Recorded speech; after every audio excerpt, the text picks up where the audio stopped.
Okay, so you're here because you want to watch part two of our conversation with the creator and showrunner of Slow Horses on Apple TV Plus, Will Smith. This bit's got some spoilers, so if you haven't seen the final episode of the latest season, we suggest you go watch that first and then come back. For those of you who have, continue. Uh, so the last time we spoke, you were incredibly honest and incredibly modest in talking about Mick Herron's work and how it makes your job easy. I say modest because there are plenty of writers out there who fail at making good adaptations. And I was curious, and Mick's work is fantastic. I mean, I read all the novels and they're so good. But you managed to capture that spirit perfectly in Slow Horses, and I think that's why the series works so well. And I was curious whether in your writer's room you guys had a sense of, I guess, philosophical do's and don'ts. Like, this is what we're going to do for the show. We will never do this. I mean, is there a set of rules? Uh, I mean, it's certainly we can't and we wouldn't ever anyway kill people ahead of Mick's timeline, for instance. And But boy, do you enjoy killing people. but you can. But I think we can bring people forward. Like I think, like in series 5, we brought in a character who isn't in the books but is in the world of the show. But you know, we just thought, oh, he'll work great in that, and so we can have him in that. So there's a fair degree of flexibility. I mean, you just want to. I mean, I think I've probably said it before, but it is just being sort of true to the spirit of them and in the characters and the story. And also sort of true to the actor's interpretation of the character as well. You want to sort of serve the way they're playing the character and capture their sort of rhythms, and also give them a journey, give them an arc, so that they're not, you know. I mean, again, Mick is very good. Mick doesn't like to repeat himself, so he's always trying to find ways to kind of refresh things and bring in new characters and murder other ones heartlessly. So it's just about kind of freshening things up, making sure we never feel, oh, we've done this kind of scene, or we've done this scene, we've had this dynamic. It's trying to just sort of just always inject something fresh into it. I swear to God, for a split second during the first episode, I was like, would they kill him? Oh, that's No, they great. wouldn't. And then I'm like, no, but this is Slow Horses. They could. That's great. Because I wasn't sure that I mean, I thought that some people might think, oh, he's dead, but I was happy if all it left you with was the unsettling thought that they might have done. They couldn't have they? Right? Because it seems like they have, because all the other characters react like he's dead.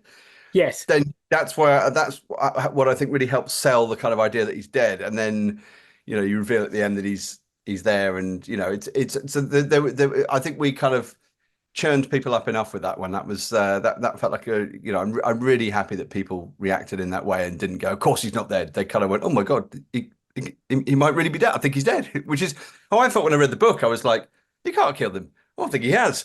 Oh no, he hasn't. Tell me this. I think one of the most interesting things about this season, and I don't think it's a spoiler to say, was how you kept Oldman and Loden apart for Oh, thank you. longer Yeah, than you've ever done before. yeah. And I was wondering if you could talk to me about that decision, because it's a tough one, right? I mean, we all know, as a kind of writer's trope in sequels and follow-ups, you like to split the family apart before bringing them back together, etc., etc. But there has to be a certain amount of confidence you have in the audience that, hey, these are our two leads, and we're not going to have them interact. Yeah, I mean, I just loved it. But I thought it was, but it's not just Lamb that he doesn't interact with. He basically has one scene with Louisa River, and then obviously he has the scenes with scenes with his grandfather, and then he's gone. So he doesn't interact with any of the slow horses. He's not in. You don't see him in Slough House at all, River, and as you say, the only time he's with Lamb is the final scene, and we actually shot a version of that was in complete silence. So there was a version where we pushed it to the point of getting together. There's not even any dialogue, but it just felt better just having that small exchange. And as well, I just love the kind of arc of the season. And this is when is this going out? This is a spoiler if you haven't seen all of it. Is it going out before? I can make sure the spoilery bit goes out later. Oh, okay. It's just what I really like about the ending is that, River basically across this series, he loses his grandfather, finds his father, who he realizes is a monster, and is left with Lamb as his only father figure.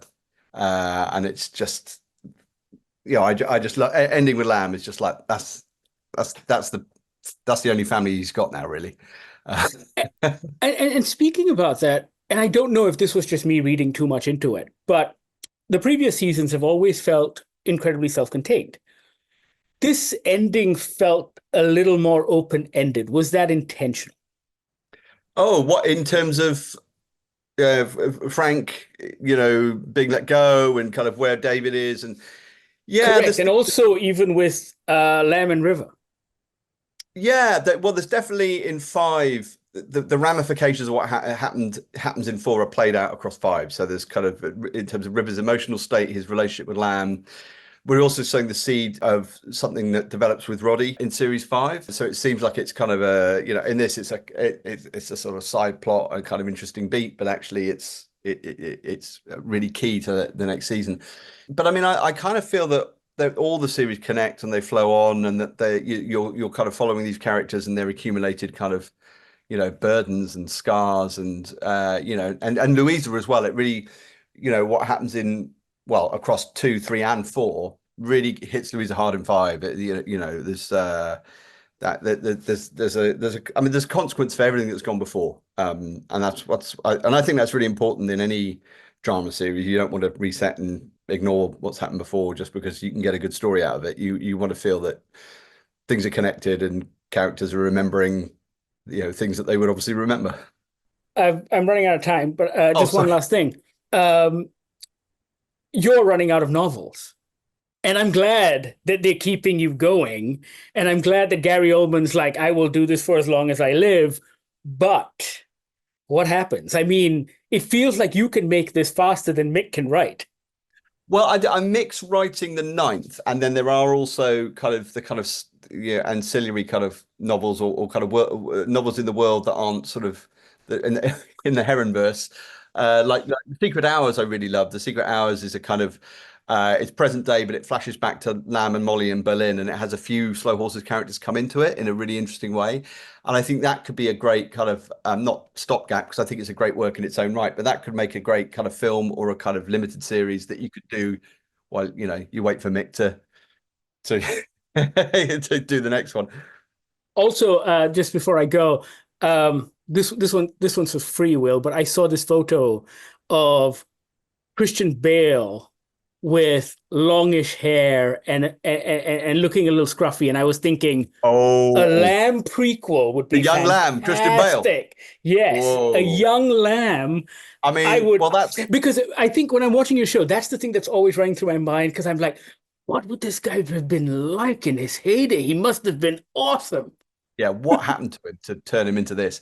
I know. Well, the thing is, I can't. I mean, Christian Bale is amazing, but I can't imagine anyone but Gary doing it. But The Secret Hours does have Lamb in Berlin in the '90s with Molly. So, but then I don't know. I'm hoping the technology gets to the point where you can actually do proper de-aging, and I think an actor like Gary would relish the challenge of having to move as a younger Lamb and work out how to do that. I think.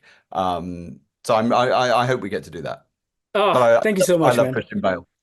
Oh no, but thank you so much. This has been an Oh, absolute thank pleasure. you. It's always great to talk to you. I'm never tired of talking to you, and seriously, it's just I'm thrilled every time something pops up on my screener account going new season of Slow Horses, and I'm just Oh, like, hello, yeah. well, And then you'll I get don't talk to my wife or child for like 7 hours. Yeah. you'll get the teaser for the next one at the end of this one. Oh, no, because on the screener account it wasn't there, So so I've got to it's going to be wait. there. Don't worry, it's All there. right. It's Oh, I'm so excited. so Thanks again, same man. time next year. Same time next year, and I'll see you in a year. congratulations. Just wave that Emmy around. See you, Thank you man. so much. Thank Always you. great to see you. Take care. Pleasure. If they threaten to kill you, on the other hand, I'll buy them a beer and the bullets. I know you get. I've been speaking to Will Smith. He is the showrunner and creator of Slow Horses on Apple TV Plus. It is one of the best shows on TV. agree with us? Sound off in the comments. Thank you so much for watching.